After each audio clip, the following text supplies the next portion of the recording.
Hi guys, welcome to the Geek Street where the street speaks. Okay, my name is Sarveet and I'm joined by my fellow geek mates Sean and also Eric. And of course, for the several times in our episodes, Jess is not here. As we all know, he got married and he's still in his honeymoon phase. Rest in So peace, yeah, it's Jess. okay. Yes, Jess. Rest in peace, buddy. We actually don't need you. So. You're fired. Most probably, yeah. We are fighting But for but new but but candidates. no, but I think Harvin Hari needs you more because you need to come back and start doing breakdown episodes. Yeah, guys, if you are hearing this, please take note. Okay, guys. So we are here today because Marvel has just recently released their new Hawkeye episodes. Okay, episodes have already been dropped. They premiered 2 episodes, and we will be breaking down both the episodes. Okay, we are not going to do it in one episode. We're going to do it in 2 episodes because it's good long episodes. And of course, we have so much to talk about: breakdowns, reference, Easter eggs, and stuff. Okay, so without any further ado, let's just move on to our breakdown. Okay, this is the Hawkeye episode 1 breakdown.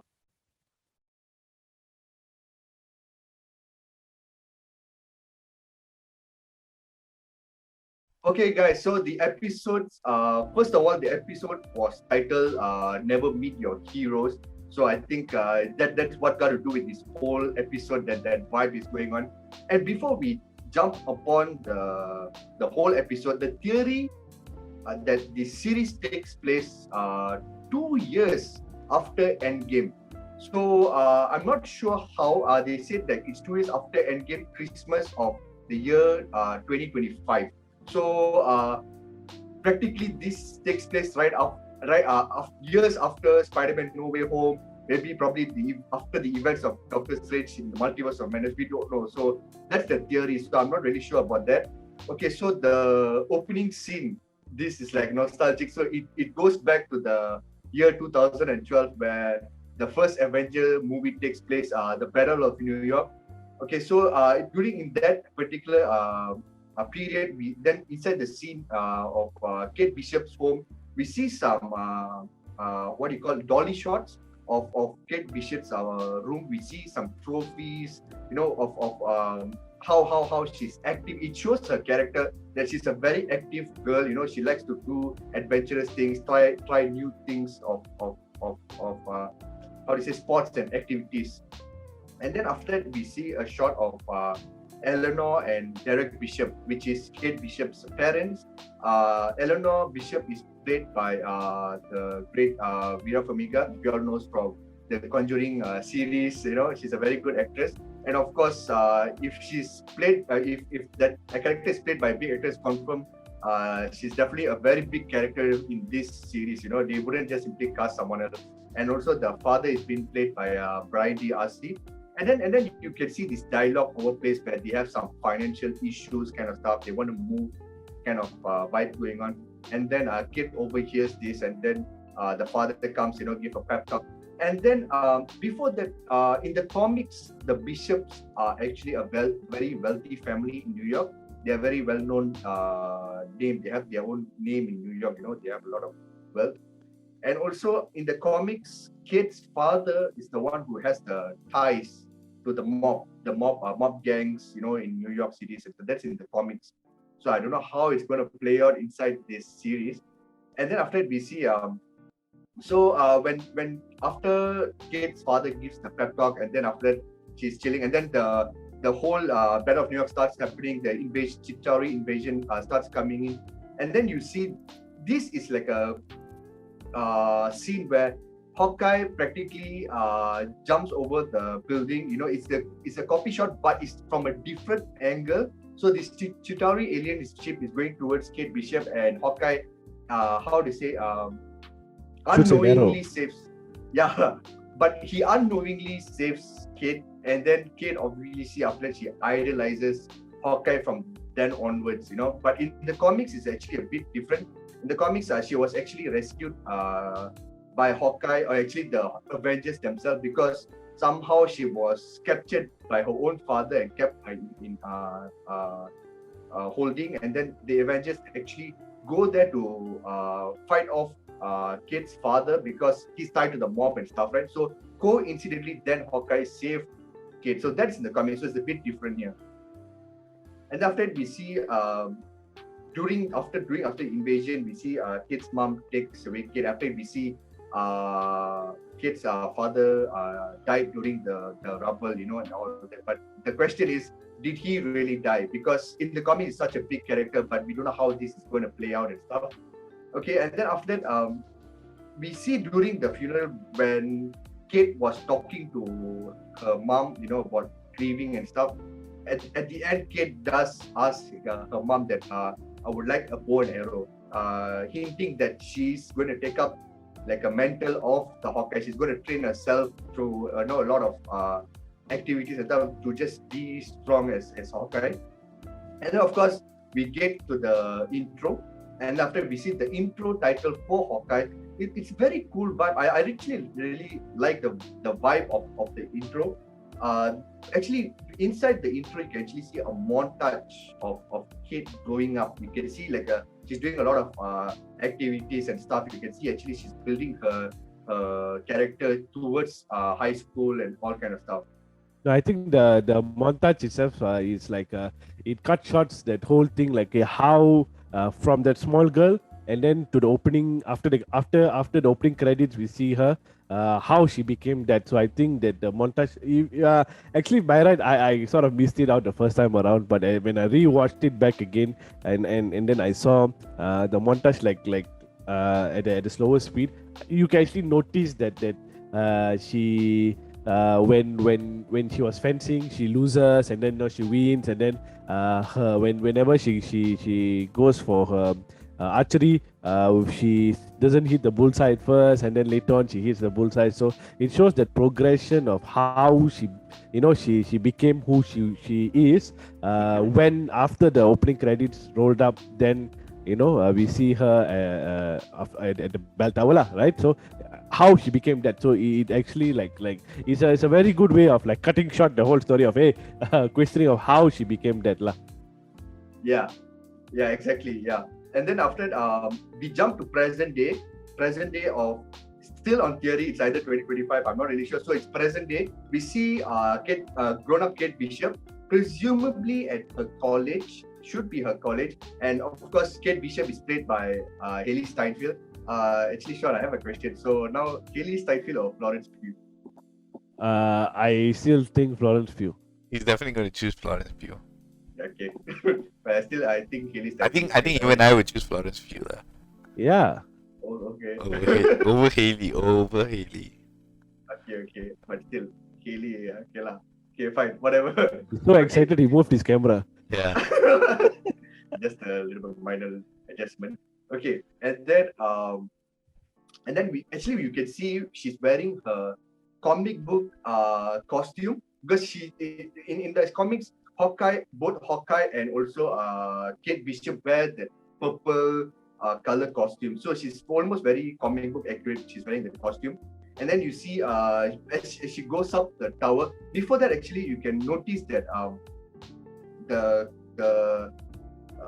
tower is named Stane Tower, but I'm not sure if it's a reference to Obadiah Stane, because back in that time, Obadiah Stane also is a well-known businessman working with Tony Stark and stuff. So don't know whether did he build this particular. So he would have donated something to the school, or the particular building, and then they named that particular tower after Obadiah Stane lah. Yeah, because maybe. I don't think it's a coincidence. Marvel like to just put names here and then stuff, right? Could be that too, and then, yeah. And then we see Kate going up the clock tower. You see using some of her skill sets, and also we get to see how she shoots her arrow towards the clock. Of course, the first time sound when she tries it hits the clock and just bounces off. And then she uses another trick arrow in her style. She shoots it, and the clock somehow destroys. He gets captured. So that's one thing. Obviously, we know she's good at what she does, but she's still kind of still learning on how to be a good archer. Okay. And then after that, we jump into New York. We see Clint and also his kids are at the musical play titled Rogers the musical. The play is definitely a tribute to Captain Steve Rogers. Okay, and then of course in that scene you see Clint, his reaction like, what the hell is going on? Why is this so weird? And then he's not super into it. And then after at this particular moment when he sees the actress who plays Black Widow during that play, he gets a bit like an anxiety or stress kind of like, he gets recalled because his best friend died during the events of Endgame, right? So he gets that flashback kind of thing, going on. He feels very stressed about it. And then actually, if you guys notice from the trailer itself, you can see he's wearing his hearing aid, just like in the comics. I'm very glad they actually did that because somehow that particular storyline in the comics when he's wearing hearing aid, the story is just very wonderfully written just for Hawkeye. It's a very good storyline. So he's wearing hearing aid, and of course we all know that because he got his hearing aid because he's just an ordinary guy. So during explosives, during fights, his hearing gets damaged. I think course, the where his hearing actually really went was during the end game, the final battle, because I think that kind of like cosmic weapons, right? I think they are of different caliber rather than normal, So for him to, but if you see, even like go back to Iron Man 1, even when Tony Stark's vehicle was like blasted, right? It didn't really affect or per se his hearing or whatever, because those are like normal earthly weapons. But I think a cosmic weapon has more effect on a human body, lah. Yeah, probably true. Yeah. And then this particular scene when Hawkeye's daughter asks him like, "Are you okay?" and stuff. You don't seem too excited about this stuff. And then after he says like, "Yeah, I was there, but do you know who wasn't there? Ant-Man wasn't there because this particular actor was playing Ant-Man was there during the play, but Ant-Man wasn't there during the events of Battle of New York like back in 2012. So it's like, why is he there?"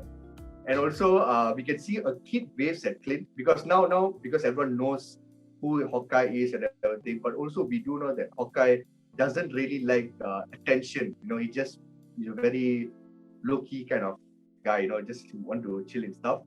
And during the play, of course, as they are singing their musical, we can say, they all say like, "I can do this all day." It's the nod to Captain America's famous dialogue, "I can do this all day." The song damn cringy though, I gotta say.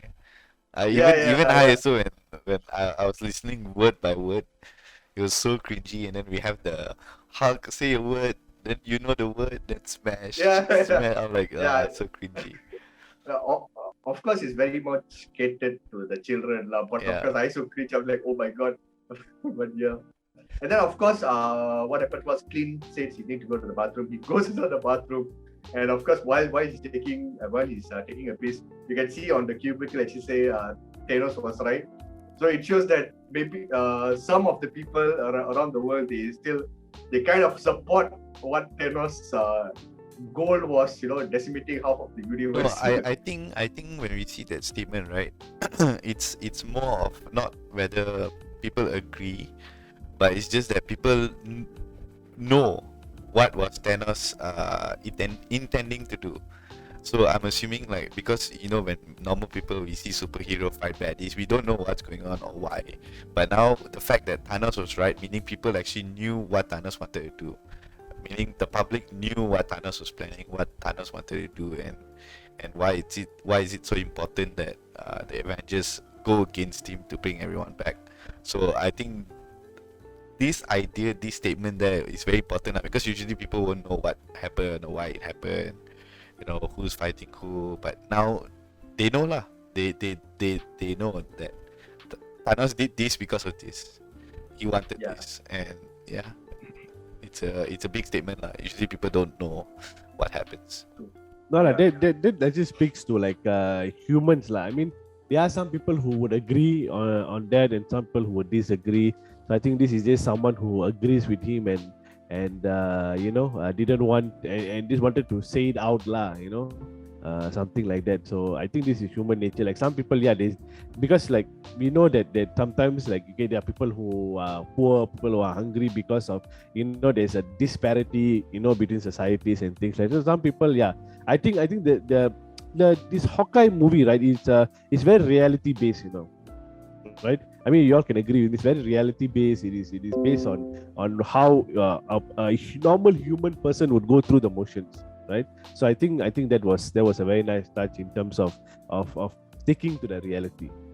Yeah, I can agree, Sham, because finally we get some street level action after a while, after some cosmic series like WandaVision, Loki. We did have Falcon Winter Soldier, but that it was not as grounded as Hawkeye is going to be. But yeah, I'm so glad that they actually went back to street level and of course they brought Hawkeye back. Okay, so doing that while he's taking a piece, a guy randomly comes, he takes a piece, he's like, hey Hawkeye, I want to take a selfie. And then like bothers and Hawkeye like, man, just And see he doesn't. we can see all the cubicles empty. Yeah, exactly. And he still wants to take a picture. I'm like, yeah, it's very annoying. And you can actually see how annoyed he's because he comes out from the theater, he takes a breather. He just like, he doesn't like this particular vibe going on. He just want, because back in scene Age of Ultron, he lives in a farm with his family. So he likes that kind of vibe. But then here he just doesn't like it, like people noticing him and stuff. Yeah, I think he just wants to be an ordinary person lah. That's just what he wants to be and what he wants to do. I think even in episode 2, like I wouldn't say it here, but in episode 2 we can also see that that's what he wants. He just wants peace, he wants quiet, he just wants to be with his family, he wants his own time, he just wants to stop being Hawkeye and start being Clint. So exactly, yeah. I feel sorry for him lah, but it is how it is.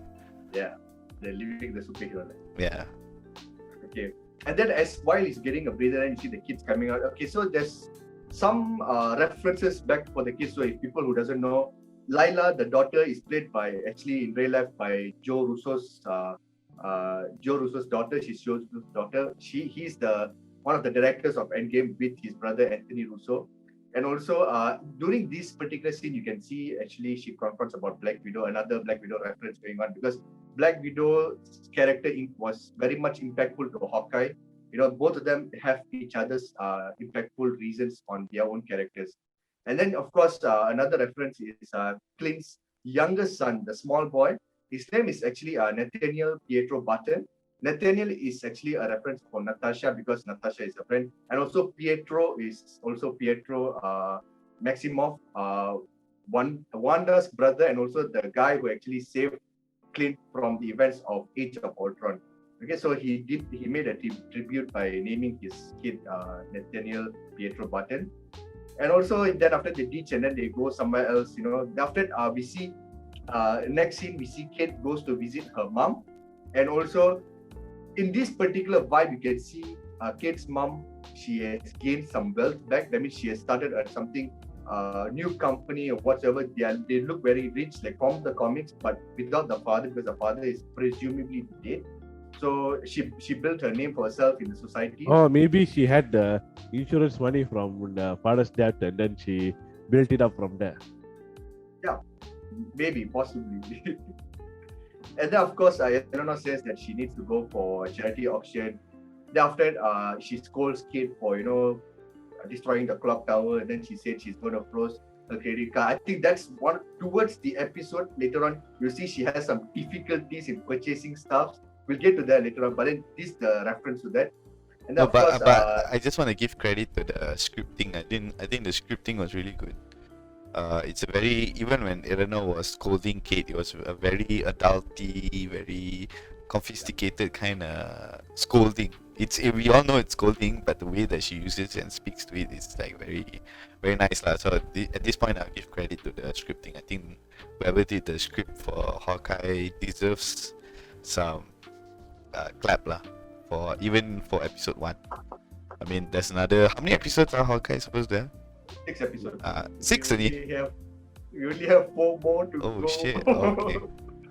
No, so I know the scolding. I mean the way that see it, when somebody breaks a tower, I think if any of us were to do that, we won't have a house anymore. Yeah. Because then our parents will be saying, you You found your own problem, you deal your own problem, get out of the house, that kind of a thing. But I think this is the elitist, how they handle things, because they know they got money to pay, and they're not bothered about money. So the way like what Eric said, the way of course the way they scripted is like showing that I got money, I don't care what you did, but I just care about the attitude sort of thing lah, right? Because I think for them, how you carry yourself is more important than money, right? Yeah. So that was really nice now. Yeah, I think because they are very well known in society, right? So they want to make sure that there's no problem and stuff. You have to keep your head up in the game, kind of stuff. Rich people. Yeah, rich get mentality, I richer. guess. Yeah, exactly. Even after breaking an hour, rich get richer. Okay, and then Eleanor says to Kate that ask her to come join the charity auction, ask her to wear a red dress back in her room. And also Kate gives, recently she won a medal. The medal is for a US Open Martial Arts Championship. So we still do know that Kate is very much active in all these kind of things. She doesn't only learns about archery and stuff, but she learns about martial arts, so she's gaining all these skills from different activities and sports and all kind of those things. And also I was just hoping she would actually wear the red dress. She didn't.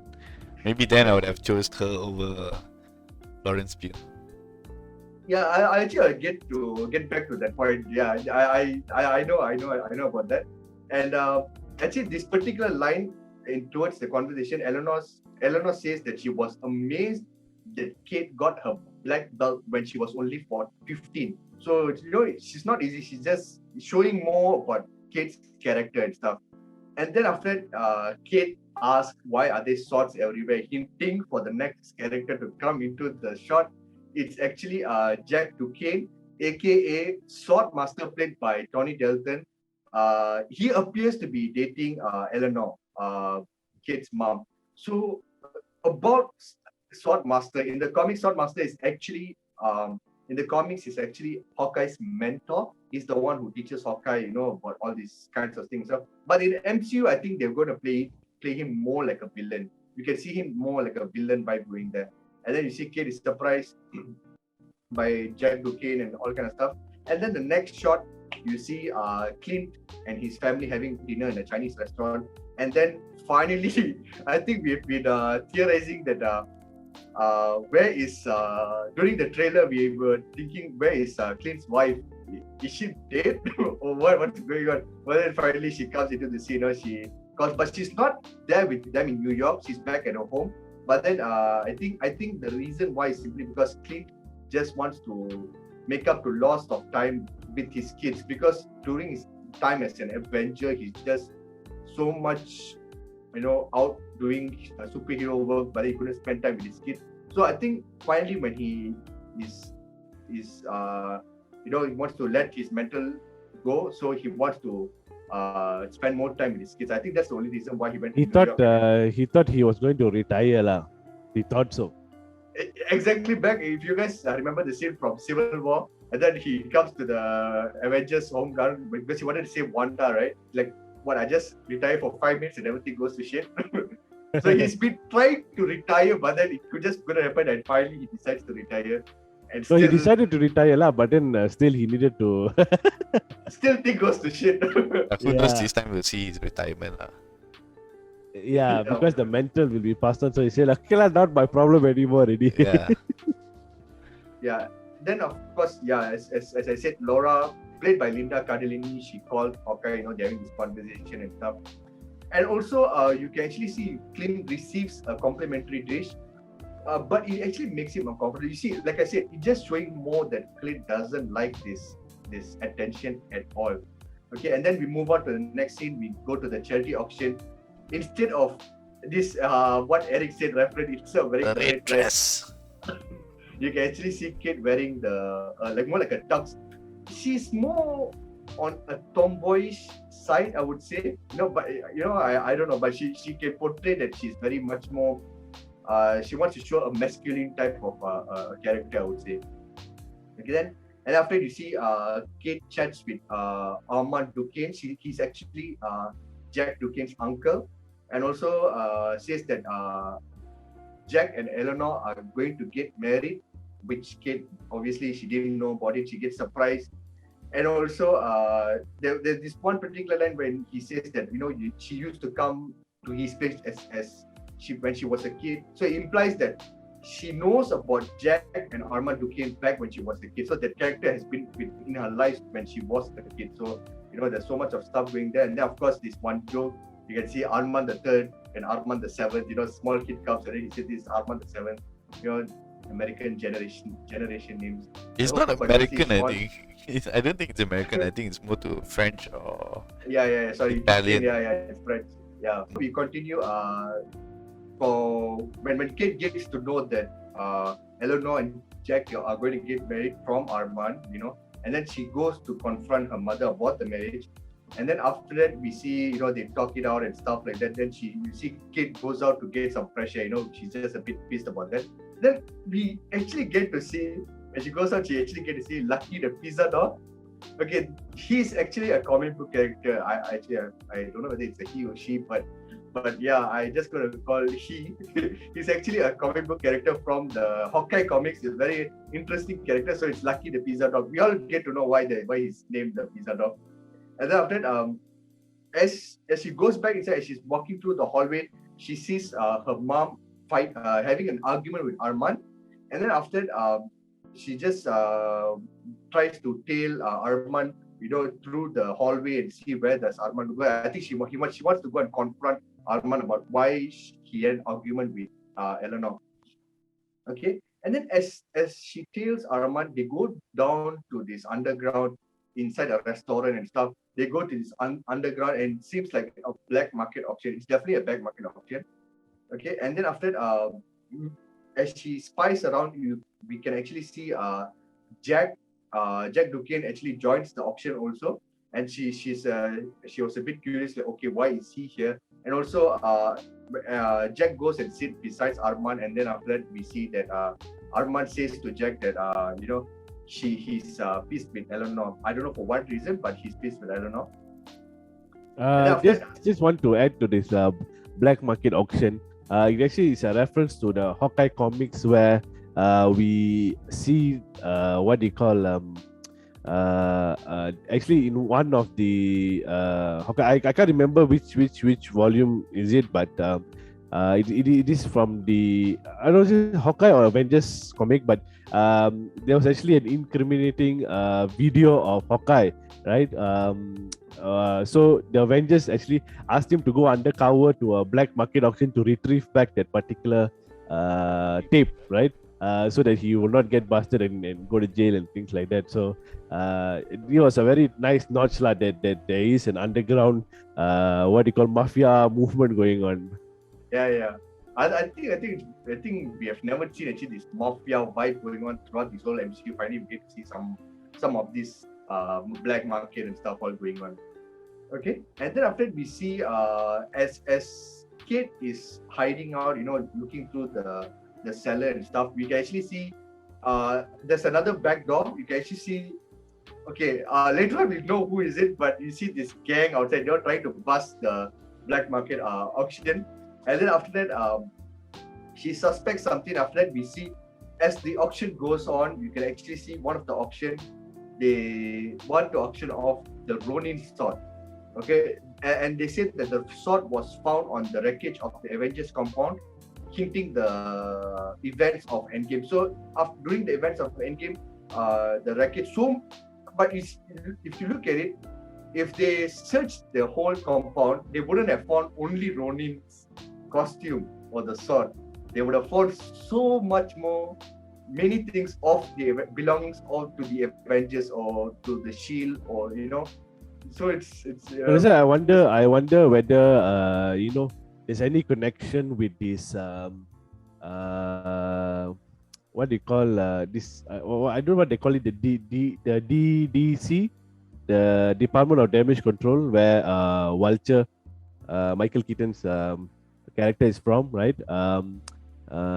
So I don't know whether, and then the one also we see what they call one of the DDC personnel in also No Way Home, right? So I don't know whether this DDC itself is like a new sort of like a Shield Hydra sort of like a situation going on there lah. No, I think definitely there's an inside man to the Department of Damage Control. Definitely they would have found out the wreckage and they would have sold it to the. No, but given the importance in let's say like a No Way Home trailer, and also you know, from I thought it was done and dusted with this particular sort of like a department in what they call Homecoming, right? But then we also see No Way Home, and then we see again here how they retrieve. I think this is the department that actually go there and retrieve and clean up and things like that, you know. So I'm there could be some significance lah, you know, in that. Yeah, should be definitely. I mean, it's not a coincidence they would have done all this, right? Yeah. Okay, so then while as they're auctioning it, then you see Swordmaster, he fancies it. Of course, you know, he loves sword, you know, according to his name and stuff. And after it, he starts bidding it, and then he implies that he loves sword.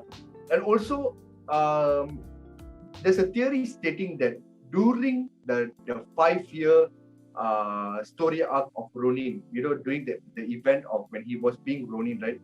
There are theories suggesting that he did ran into a fight with Swordmaster. So that is why one of the reasons maybe Swordmaster is so engrossed with the sword, because he wants the sword all to himself, no? Because he had some past relationship with Ronin, the Ronin character, not Hawkeye, but the Ronin character. So during his under his mask as Ronin, no one knew that he was Clint or Hawkeye under the mask. Okay, and then after that we see as Arman and also Jack, you know, they has this card bidding number on their card, right? So you can actually see Arman's number card is 124. It's a comic book reference to issue 124. As inside the comic book is a good story. It's a storyline of the Avengers facing off Swordmaster, and also Swordmaster's number card. His number is 102. It's an issue to a Grim Reaper storyline. That one it plays very well with Hawkeye's character inside that story. And also during there's this conversation between Arman and also Jack, where Arman says that, "Are you crazy? Are you going to bid like almost 300 million, if I'm not mistaken?" Then Jack actually says that, "Don't worry, I'll inherit it soon." That means, you know, he has some plans. Yeah, he's going to inherit some wealth. Don't know from who, from Eleanor or from Arman. You know, later on we'll see, as we break down this episode, we'll see what's going on.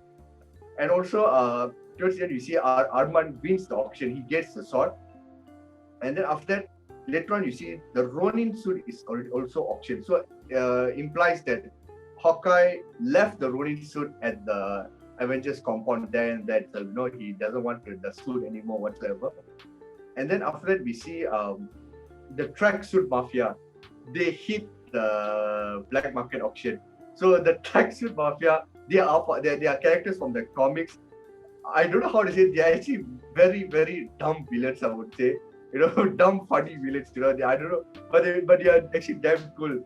You know, they call themselves like bro, like, you know, all kinds of things. So it's bro. Funny. Yeah, bro. Yeah. So they hit the auction, and then after, as the hitting auction, Swordmaster actually takes the Ronin sword from Arman. Arman didn't know, because the sword was just laying on the ground. He takes it and he hides it and he just goes away. And also one of the tracksuit gang, he says to another player, he says that we need to get the watch and we have to go out of here. So I don't know what watch is it, but you know how important the watch is, but we will see the watch later on. And also Kate gets hold of the Ronin suit, and she suits up, you know, and then she fights off the gang. The fight scene was nice, but also very amateurish. You know, it's still hitting that Kate is still, you know, trying to learn more her skills, you know, upskill herself. But not bad lah. So, She's quite strong and she can take a few punches and kicks. So I'm a bit impressed with that lah. Yeah, I mean, they whacked her like a guy. Yeah. You know, Yeah. but I still think the fight scene was very practical for that situation. You know how they use the elements around them to to fight. I think that was reminds me of not the level of Shang-Chi, but in terms of practicality, that you're not you're not a superhero, you don't have power, so how do you fight in how you use the things around you to either defend yourself or attack, right? So I think that was very practical and very smart in the way she fights. Yeah, exactly. Yeah, Marvel. I think they did a good job in handling that part. Not Shrinker is super strong, but still amateur. But she's getting there. Kind of thing. Okay, and then after as the fight scene continues, you see the gang. They are packing all the stuff. They're getting into the truck, and you see one of the guy from the gang. He actually finds the watch. Okay, the watch looks very normal watch, but I don't know how valuable is it. But you can see on the tag for the watch is actually says 268. It's a big comic book reference issue it's a Kang the Conqueror storyline from the comics. It's more like a time travel kind of storyline for that particular issue.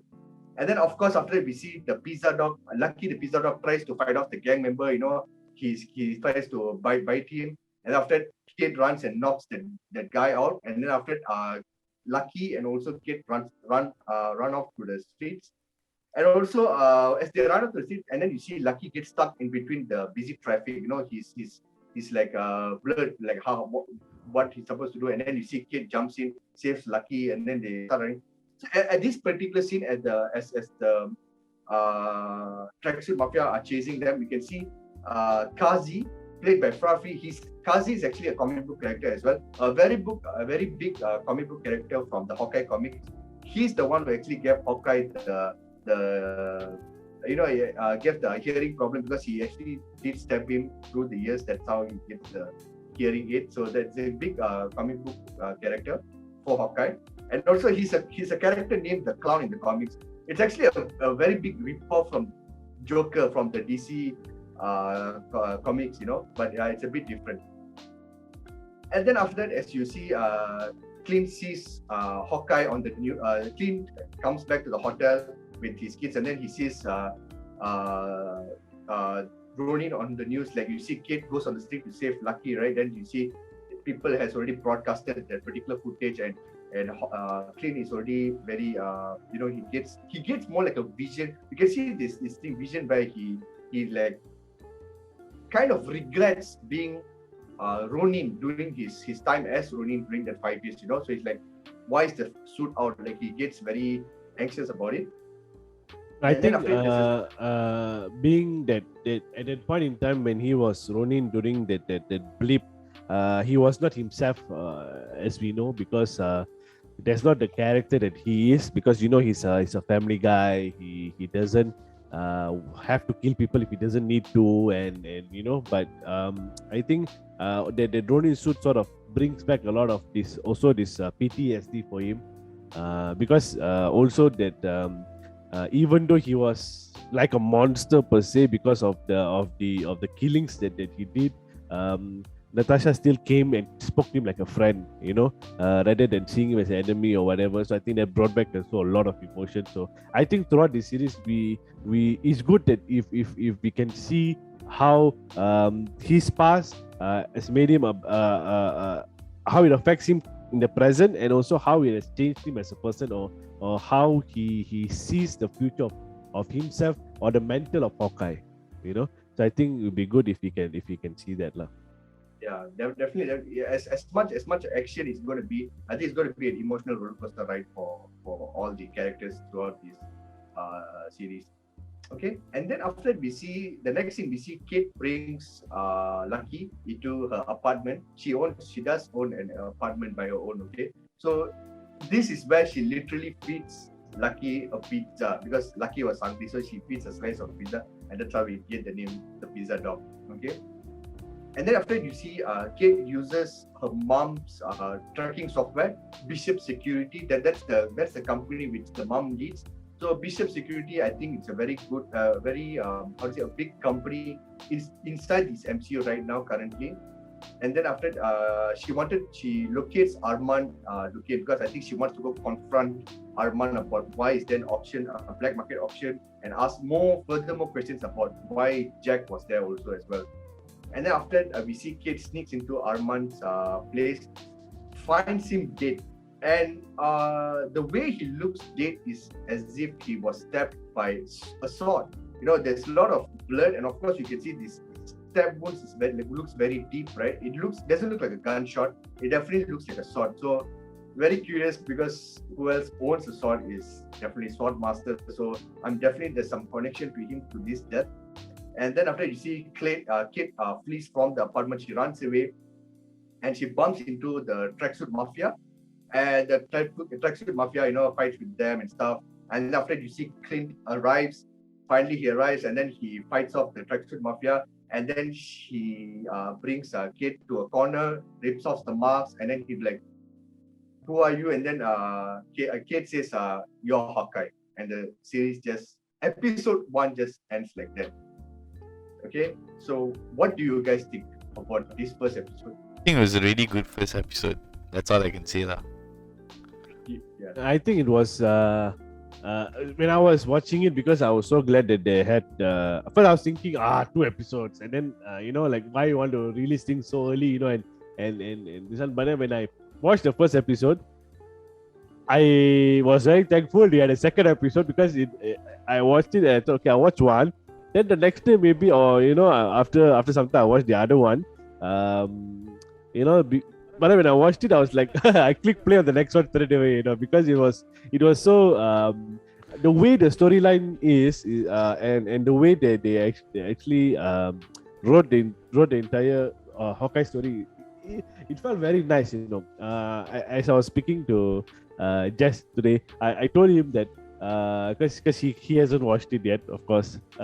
But as I was telling him, I said, then he asked me, how do you feel about the Hawkeye series? Then I told him, I said, the ending of Falcon and Winter Soldier, because if you want to compare two similar sort of movies, like really grounded movies, Falcon and Winter Soldier and also Hawkeye can be in the same boat. So I told him that watching the ending of Falcon and Winter Soldier is like watching the beginning of Hawkeye, because it was so impactful and it was not boring. There's nothing boring about the thing. I was thinking to myself, okay, another series by Disney Plus. Okay, another series, right? So, but when I watched it, I was like, no, this is not. There's absolutely no way that when I was watching it, I didn't even think about the time flying so fast, because it was so interesting. Like every scene or every act, there is something that intrigues you.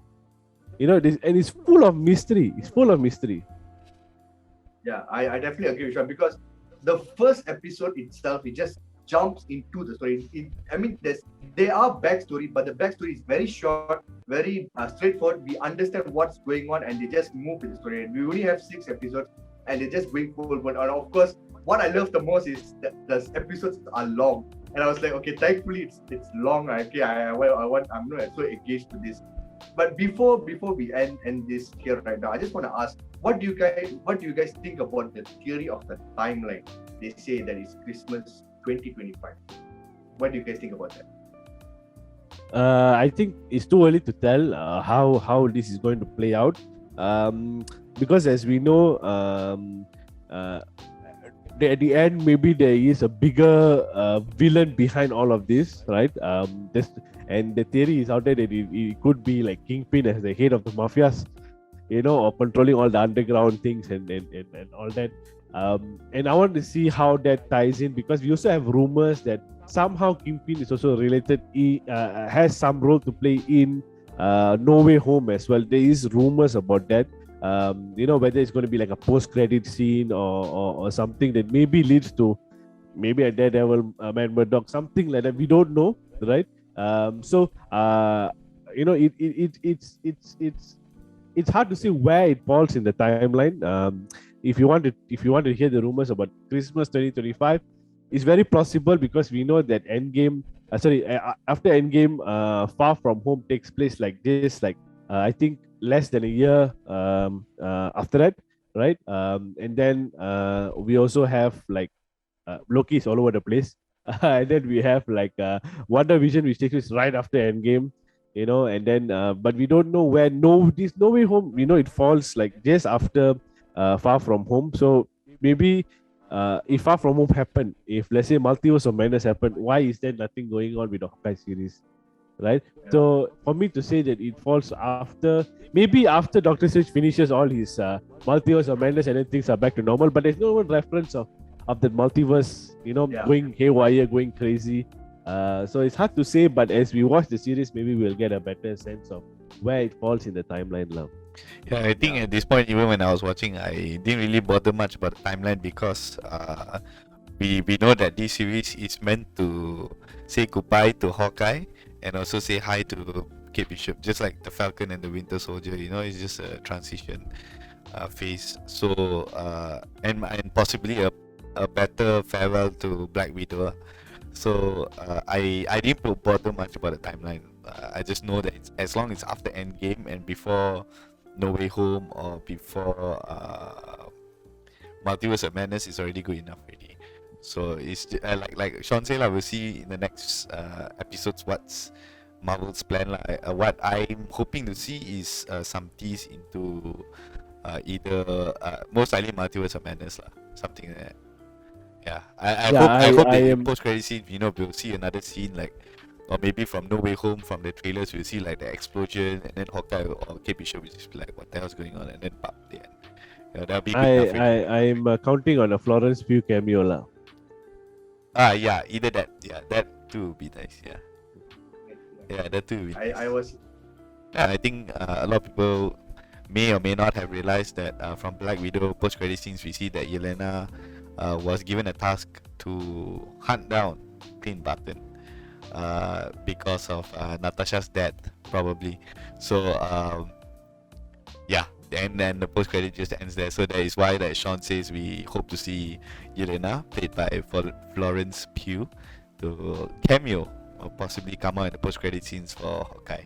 So yeah, that's the context. You can see Sean blushing again with Florence Pugh. Yes. Yeah. Follow on Instagram. Florence Pugh gonna pop on in his streams. No, she comes off and on. Oh shit! Okay, cool. Okay. Yeah, guys, we don't want to know who comes in whose stream, but okay. Anyways, guys, so that's all for our breakdown for episode 1 Hawkeye. But we are going to continue this with our episode 2 breakdown because they released, as I said earlier, they released 2 episodes on their premiere. So I just want to continue this on our next episode. Okay, I will see you guys on the next episode. Okay, so please do leave your comments on what you guys think about this first episode of Hawkeye. Please do let us know your theories, and of course, please give us the likes. Please don't forget that. Okay, so we will see you on the next episode. Okay, so till then, this is the Geek Street, and the street has spoken. Ciao, guys. Bye bye.